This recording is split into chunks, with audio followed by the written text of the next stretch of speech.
just wrapped up design on mounts for 2 of the Answer helmets. So we've got the Answer AR1 and the Answer AR3. These are by request, so we appreciate those requests. Keep them coming. We make these mounts custom for each helmet that we design. So even though these are both Answer helmets, they're slightly different models with slightly different chin areas.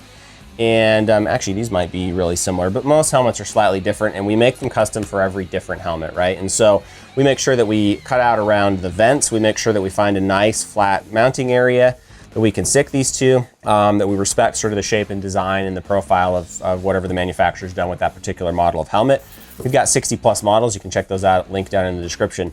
Why chin mounting, you might be asking? Well, traditionally you mount the GoPro camera up on the top or whatever action camera you might be running. And that's fine to a point, but with these action cameras, they have a kind of a wide angle lens. Obviously that creates a fisheye effect. What that fisheye effect does is stretch stuff at the edges, but it also compresses depth perception. And so when you're running a camera, any of these cameras, and you have it way up on top of your head, the angle that you have looking down at the trail obstacles that you might be riding makes those obstacles look really small. So we've all had the experience if we go ride something gnarly, we go back and we look at the video and it looks like we really weren't doing anything, you know, we're playing in the kiddie park or whatever. You know, it's always a frustrating experience, and what does everybody always say on social media? Like, oh, it looked bigger in real life. Well, it really did look bigger in real life. It was bigger in real life. And so chin mounting is part of a solution to that problem. So actually, because of the way the angles work for these cameras, the lower you get them to the obstacle, you know, from the top of the helmet down to the chin mount, the better depth perception they're gonna have. So that helps quite a bit. The other nice thing about putting them on your chin mount or on your chin area is that if you're doing any kind of moto vlogging and you have the camera right down here, you're obviously talking right into it. I mean, you're 2, 3 inches, 4 inches, whatever from it, and you're talking right at it. So you're gonna have really good audio reception. That's especially true if you're running the media mod, which we recommend if you're doing vlogging, because you can set the settings in the camera to bias either the front of the mic or the back of the mic. So you can set it to back of mic, and you basically got that right there in front of you with the shotgun mic biased towards the rear, and it has excellent audio reception for vlogging, unless you're going like 60 miles an hour down the freeway, in which case you probably want a mic inside your helmet to cut out wind noise. Wait, and there was oil leaking out of here. Where? Here? Wasn't there? When you punched it? Yeah, I punched it here. And that was... did it again. Just now, huh? Yeah. Some other nice things about chin mounting in general, getting it off the top of your helmet's actually going to protect the camera quite a bit. So when you mount up on top of the camera, or mount the camera on top of the helmet, sorry, and then you go drive through some bushes, or you're doing some, you know, gnarly stuff where maybe, I don't know, rocks are flying or whatever, like that camera is quite exposed. And we've actually had them get knocked off entirely and get lost on the trail back in the day. We've also seen where they're up here, you know, you're filming just fine, right? But it gets hit by a branch and now it's like that. And you got 2-3 hours of footage staring at the sky instead of the cool trail that you were riding, and that really sucks. We don't want you to lose that footage. So mounting it on the chin is gonna protect it right in front of your face. If you're going through branches or something like that, typically you're gonna turn your head away from the craziest stuff, so you're not letting branches just slap you in the face. By doing that, so sort of your natural instinct to protect your eyes and everything, you're also moving the camera, right, away from all those things with you. And so you're actively taking care to protect the camera just sort of by default of how you ride. The other nice thing is that it's not, sometimes people will mount them upside down. With some chin mounting options, that's the only way to get a good angle. And that unfortunately can work okay to get the angle you want, but it makes it, it's down here now, right? And it's hitting your backpack straps or your water tube from your hydration pack or whatever. So what we've done intentionally is make sure that we extend this mount out far enough so that you can mount your camera upright right here in this protected position, but you can also angle it back to make sure that you're getting a really good view of the trail. So what happens sometimes is people will set up their GoPro for sitting down on their bike. Now, if you're adventure riding, that's probably the thing you want to do. But if you're doing enduro or trail riding of some kind, mountain biking maybe, we've got some mounts for mountain bikes, and you stand up in attack position, your helmet's gonna be something like this, because now you're looking forward, but down at the trail a little bit. If you mounted your camera straight with the chin, your camera's now staring at the handlebars of your bike. Handlebars are interesting to a point, right? But if all you see of somebody's video is like the 3 feet in front of the bike, it's really not that interesting. You can't see what's coming as a viewer, you can't anticipate it, and it's ultimately not very fun to watch. What we recommend is you actually want to line the top of the camera up with the top of the eye ports. You're gonna make those parallel, which means that your camera is actually gonna get angled way back like this, so that when you're standing in attack position, both your eyes are looking forward and the camera is actually looking forward. And you get a little bit of horizon, a little bit of trail, maybe top of the handlebars, but you really get that perspective, that sort of personal point of view. Another way to do that, of course, is to drop it off the chin mount down onto like a chest mount or put it on the bars of the bike or something like that. We don't like those options because your head's a natural gimbal. So when you're out riding the trail and everything's bouncing around, your head actually stays somewhat stable. Your neck muscles are gonna hold it in place, right? And that's how you ride. The other thing is, as you look at stuff, as you're picking your route through the terrain, you're looking at your friend, you know, you're checking out somebody coming the other direction, whatever it might be, you're looking at those things really naturally. And if you're a photographer, you know you wanna keep your subjects front and center. Well, if you mount your camera right in front of everything that you're gonna be looking at, it's going with you. And so as you look down to see the trail, you look up to see the guy doing the hill climb in front of you, you look left to talk to your buddy, whatever, that stuff is all gonna get caught right on the center of camera. Which brings me to another point. So many of the social media channels, Instagram, TikTok, and YouTube Shorts, are starting to prioritize in the algorithm the native vertical video footage. So that's the full screen footage that fits on a cell phone screen, right? Well, GoPros traditionally shoot that widescreen footage horizontally, so this direction.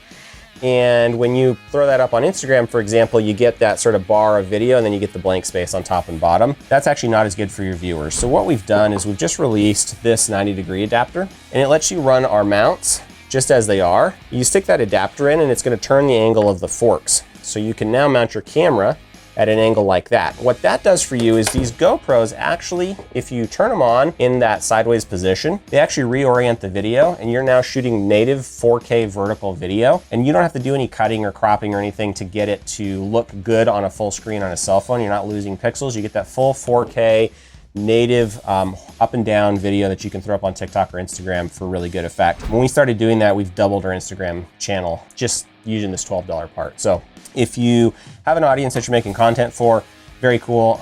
If you're doing it on Instagram, TikTok, or YouTube Shorts, highly recommend grabbing the adapter. Some people ask us, can you use a media mod? Can you use a case? Can you use a, the mic adapter with our chin mounts? Yes, you absolutely can. We have made sure that we've designed them so that there's plenty of space for the Hero 9 and 10 with the media mod, which are the biggest cameras GoPro makes right now. The media mod's about the same size as a typical case, and so we've tested these with like the Hero 5 inside like the waterproof protective case. That all works great. If you're running some off-brand cameras, there's, not that Sony's off-brand, but they're not really the sort of king of the market, right? But there's a bunch of different action cameras you can choose to run. You can get all of those typically onto this. You just may need to get those little extension adapters they have on Amazon or whatever to extend the forks out. Some people also ask us, can you mount the camera upside down? Yes, you definitely can. It'll hang from the forks just fine, that's no problem. We typically don't like to do that because, again, it'll start hitting you in the chest as you're riding and you'll get your camera knocked and you'll start to lose the ideal angle that you had set up. Most people think that they need to run their camera upside down because they're used to chin mounting options that force the camera to be right up against the chin mount and therefore parallel with the camera.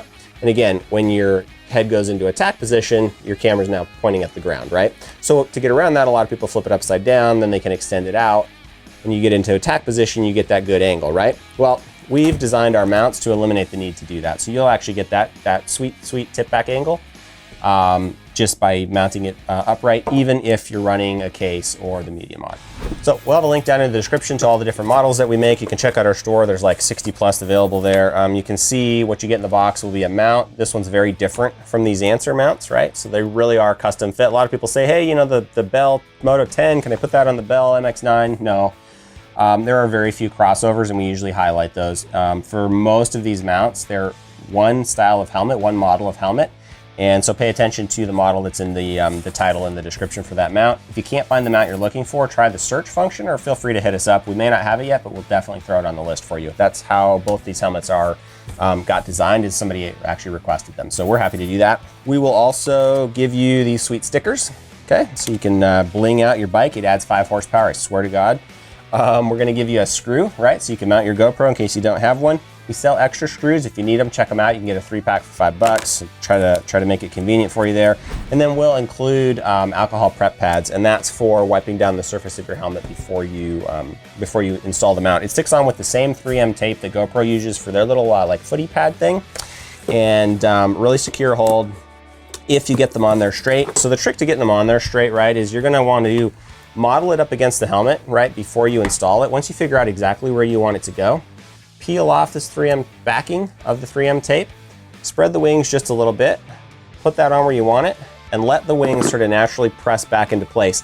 What you want is for pressure from the natural like spring rate of the plastic to actually press gently against the sides of the helmet. If you get it on crooked or one of the wings is trying to lift off, it will eventually overcome the 3M tape and lift off.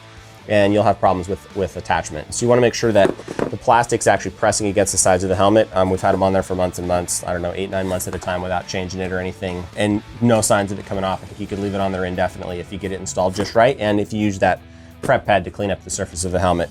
But of course, we've got a lifetime warranty. You have any issues with anything about the mounts, let us know. We will definitely make it right. We're very good about that. You can see feedback on Google My Business from lots of folks who have had to deal with our customer service and had a good time. So definitely like and subscribe to this video. Not that you want to watch a ton of helmet videos, but we have this amazing podcast. So we interview folks like Graham Jarvis, Cody Webb, Cooper Abbott, Anthony Johnson. We've got a big list coming. We roll those out roughly every month. Don't hold us to that. It's sometimes 6 weeks. You know, trying to get people scheduled is always a pain, but it's super interesting. We spend time talking to these pro racers and other folks in the enduro business for an hour or so, ask them all kinds of riding questions, tips and tricks, what's their story and their history. They're a ton of fun. We have fun doing them, and we know you have fun watching them. So like and subscribe. You want to make sure you don't miss those. Links to the shop, links to this particular mount, yeah, down in the description. And hit us up if you have questions, guys. We love to have a conversation. A lot of our YouTube videos turn into kind of mini forums where people are on there, you know, hey, how do you deal with this? What do you think about this? Do you like that lever? Is that ECU working for you? All that kind of stuff. And we love that the community piles in and starts to answer those questions. So definitely jump into the comments and participate. We love that.